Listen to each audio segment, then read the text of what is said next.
So the question which is related to the simple harmonic motion, as you can see, the photograph shows a Millennium Bridge in Salford, the bridge which is 91-meter long, straddle the Manchester Ship Canal.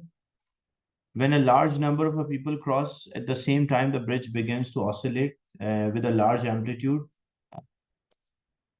Explain why there is a large amplitude of oscillation of a bridge under these conditions. You have to explain the concept of a resonance. Resonance means like when the applied frequency equals to the natural frequency maximum energy transfer. So when pedestrians actually are walking on the bridge, it's like forced to vibrate as the frequency equals to natural frequency maximum energy transfer. So why this vibrate? The resonance, the applied frequency equal to the natural frequency of the bridge, which cause maximum energy transfer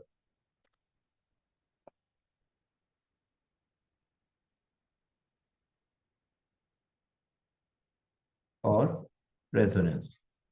So when one object forces the other object to vibrate by applying a frequency equals to or closer to its natural frequency, we call this phenomena as resonance. So mainly it is due to resonance. Then the bridge oscillates with a frequency of 0.55 hertz. The amplitude of oscillation is greatest at the middle and falls gradually to zero at the end. Calculate the speed of a transverse wave along the bridge. So we have the frequency, we need the speed. Look, as it will vibrate, it's setting up a standing wave.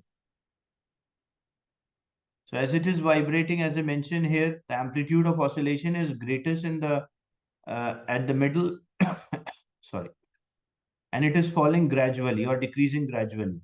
So like points are there. At the middle, it is maximum amplitude and it is decreasing. So it means nodes are formed.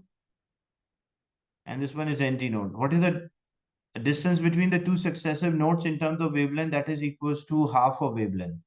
So we can say lambda by 2. So, and the length of a bridge is L. They mentioned that. So we can say L is equals to lambda by 2. So lambda, the wavelength is equals to 2L. And we need the speed. Speed is frequency times the wavelength. So we have the frequency, which is 0.55 times the wavelength. That is equals to twice of the length. So twice of the length will multiply. Length was given in the beginning of the question. That was 91 meters. So this will be 91. So we multiply. We'll get the speed of this wave, which is about 100 meter per second.